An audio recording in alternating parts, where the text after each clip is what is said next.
Donc le numéro 560 des nouvelles de Tarn-et-Garonne est actuellement sous presse, donc je vous le présente, voilà. Alors ce numéro, il a deux points forts. D'abord, effectivement, les communistes maintenant sont pleinement rentrés dans la campagne électorale des élections européennes, derrière leur candidat Yann Brossard, donc la liste du Parti communiste. Et donc, cette semaine, il y a eu déjà deux initiatives très importantes qui ont été prises.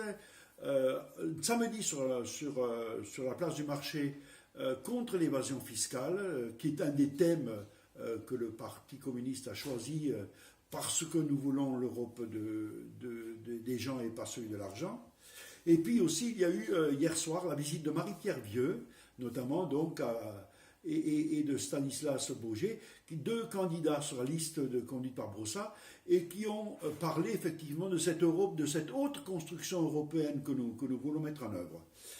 Deuxième temps très important qu'il y aura dans le journal, c'est effectivement la lutte des Gilets jaunes, avec, on le verra dans les différents articles, avec un rapprochement aujourd'hui des Gilets jaunes et des Gilets rouges, qui s'est ponctué de samedi dernier à Caussade par une manif très colorée, on dira, et qui va se poursuivre dans les jours qui viennent, et notamment un temps fort également de rassemblement de tous ceux qui effectivement veulent du pouvoir d'achat, tous ceux qui veulent une justice fiscale, qui aura lieu le 11 avril avec les retraités. Il y a bien sûr d'autres articles qu'on trouvera, notamment une conférence d'une des présidentes de ATT Carmonde sur la pauvreté dans notre pays. 9 millions de pauvres dans notre pays, excusez du peu, quand même dans la cinquième puissance mondiale.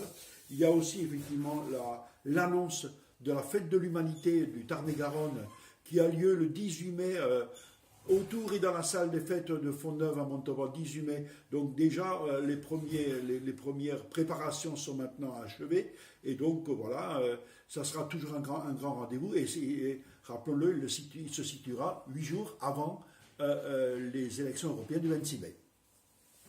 Pas toi ?